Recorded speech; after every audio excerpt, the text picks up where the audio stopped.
speaking truth to power. It's something that we don't often see because it's always behind closed doors, the people in power who are making the decisions for those of us who are supposed to hold the power but no longer have it and will refuse to do anything to regain it. Haven't moved?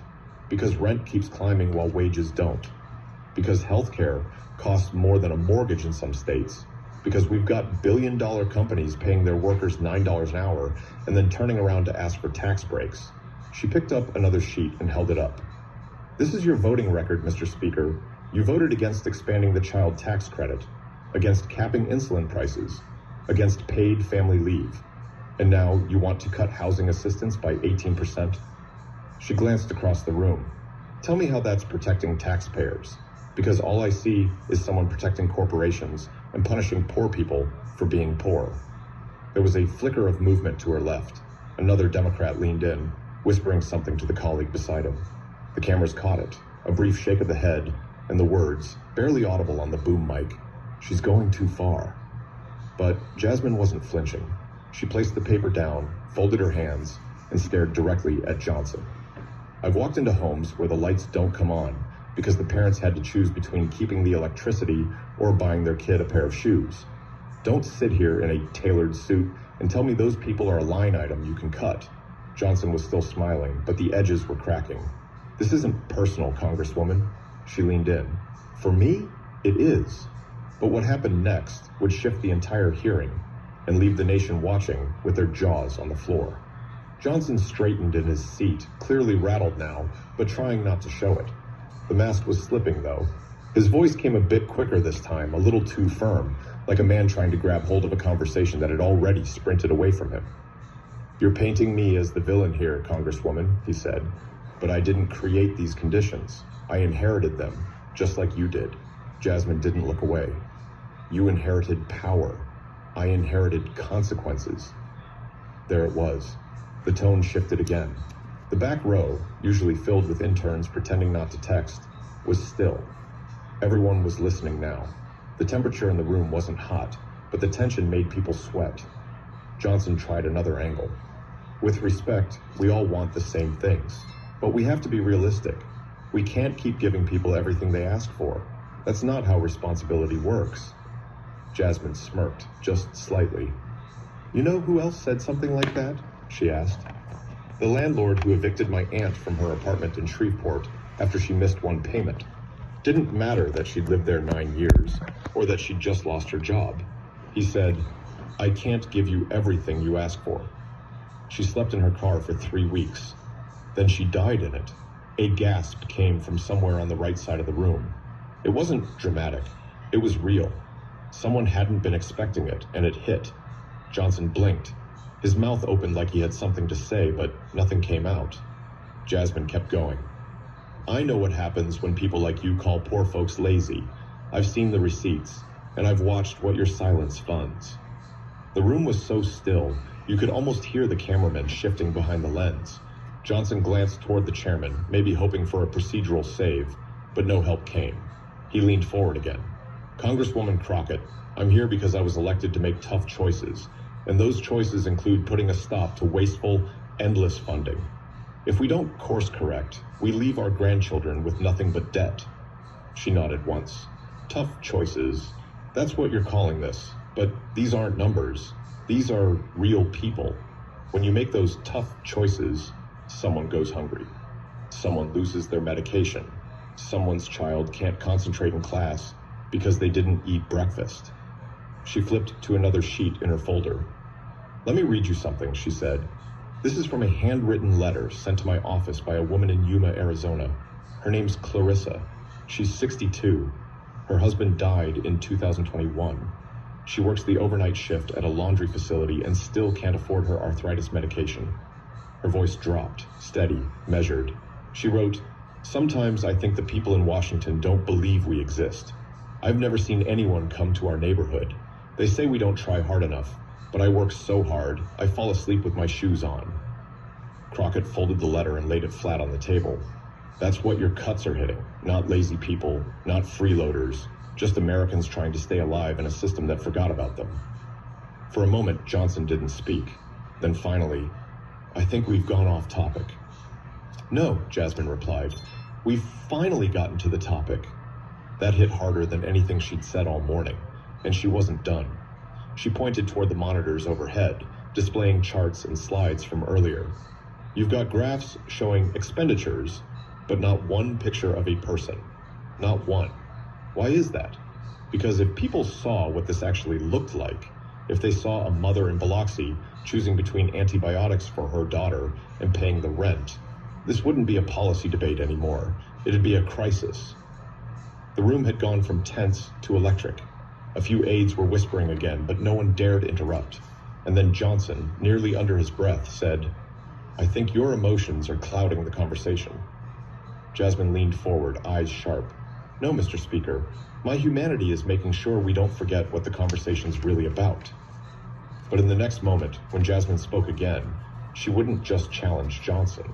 She'd shake the room in a way no one could have predicted. You could feel it before it happened. Something in the air shifted. Even the quiet coughs and shuffling chairs stopped. Jasmine's voice didn't rise.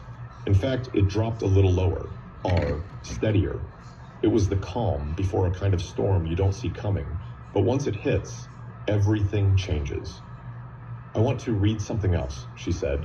She pulled a small, crumpled note from her folder. The paper had been folded several times. You could tell it had been handled too often, like it meant more than just ink and words. "This is from my father's funeral program, March 12th, 2004. He was 51. She looked down at the paper, then back up at Johnson. "He died of a heart attack. After working 28 years straight, construction, then as a night janitor.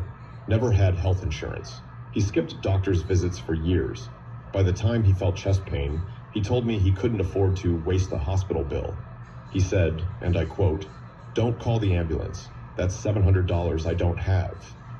Her voice didn't crack, but something in the room did.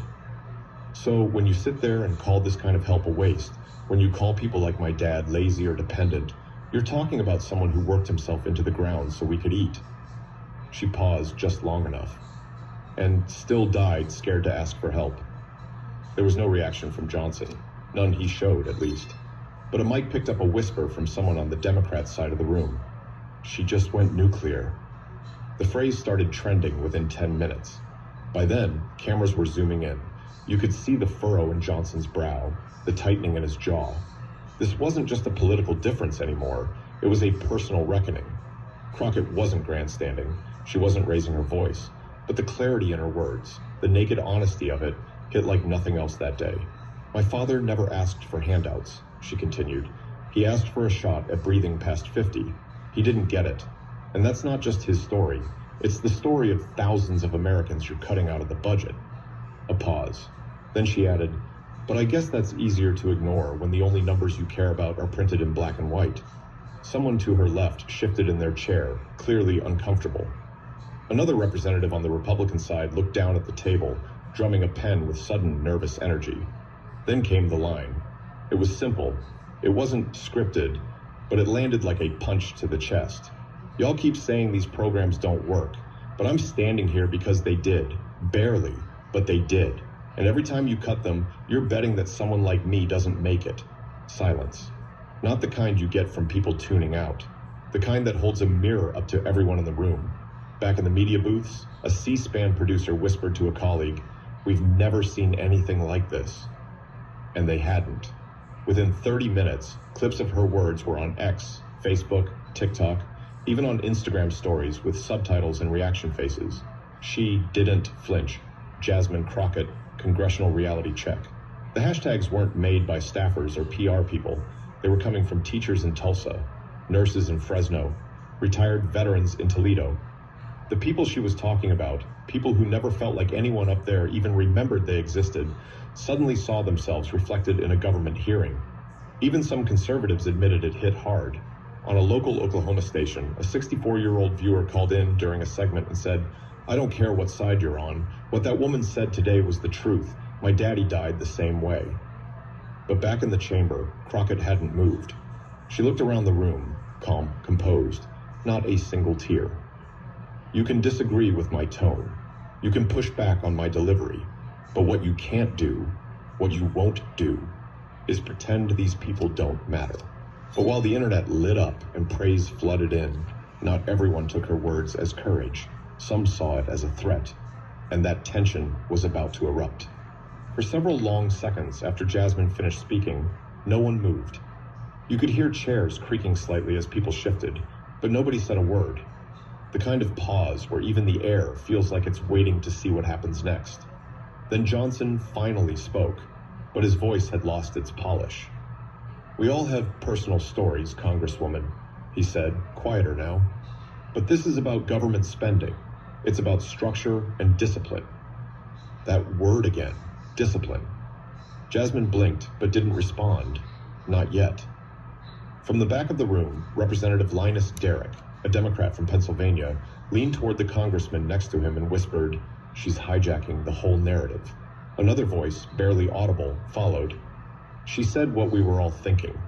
The contrast between those two reactions told the story. Even her own party didn't quite know what to do with her, because Crockett hadn't come to perform for the cameras or echo a talking point. She came with scars, and she laid them on the table without apology. Johnson tried to regain some kind of footing. "If we're going to move this country forward, we have to cut spending somewhere. It's not easy, but it's necessary. Painful choices must be made." Jasmine finally spoke, slowly. "You keep calling it painful, but for who? You'll go back to a warm office, staffers, catered lunches, health care, guaranteed paychecks, while someone in Birmingham is figuring out if they can stretch their insulin 2 more days." That cut deeper than she expected. One of Johnson's aides fumbled with his phone and dropped it. The sound echoed. Everyone looked, briefly, but Jasmine didn't even turn her head. Representative Yvonne Brooks, an older Democrat from Nevada, cleared her throat and tried to jump in. "Perhaps we could shift the focus to bipartisan proposals." Crockett didn't miss a beat. "With respect, Congresswoman Brooks, I'm not interested in pretending this room is unified. Not when we're talking about letting kids go hungry to make a spreadsheet balance." That landed heavy. Brooks leaned back in her chair, her eyes cast down.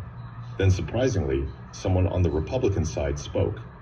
Representative Marshall Clay from Indiana, known more for his business ties than his moral compass, looked at Jasmine and said, "You really believe this is personal?" She turned to him. "If you'd ever watched your mother boil dish soap to stretch it into fake shampoo, maybe you'd understand how personal this is." That image stunned him into silence. Across the gallery, a reporter mouthed to his cameraman, "Use that, lead with that line." Meanwhile, Johnson was starting to look genuinely cornered. His carefully manicured image of calm authority was slipping with every breath. He spoke again, this time more defensive. "This entire hearing has turned into a show. You're grandstanding. Emotional appeals don't fix national debt." Jasmine leaned in, her tone colder now. "You ever think maybe the debt you're so worried about isn't just numbers? Maybe it's a moral debt. A debt we owe to the people we step over to get elected." Someone actually clapped. Just once. It came from the public seating area, and a security officer quickly hushed it, but the sound broke through like a crack in a window. Johnson stood. Maybe he thought towering over her would make a difference. "Order, Mr. Chairman," he snapped. "This hearing has gone completely off course." But the committee chair, Representative Doyle Mathis, simply said, "She still has the floor." Jasmine didn't stand. She didn't need to. "Every time you guys use fiscal responsibility as a shield, you're cutting into someone's life. I'm tired of seeing poverty dressed up as a math problem." There it was again. Truth, without filters. Johnson's face had gone a shade darker. Maybe frustration, maybe embarrassment. Or maybe he realized that, for once, his opponent wasn't playing the game. And people noticed. On a live CNN panel airing that moment, a political analyst said, "This feels less like a debate and more like a courtroom, and Crockett's presenting evidence the jury already knows is true." But what neither side realized just yet was that this moment was about to shift from political tension to something far bigger. It didn't take long. Maybe 15 minutes after the hearing wrapped, Jasmine's name was on every trending feed across social media. Not because of some viral stunt or scripted soundbite. It was because of the way she looked directly into power and didn't blink. Clips were cut and shared faster than they could load. One video, barely 40 seconds long, showed her saying, "Maybe the debt you're worried about is a moral one. over a shot of Johnson looking down, unable to meet her gaze.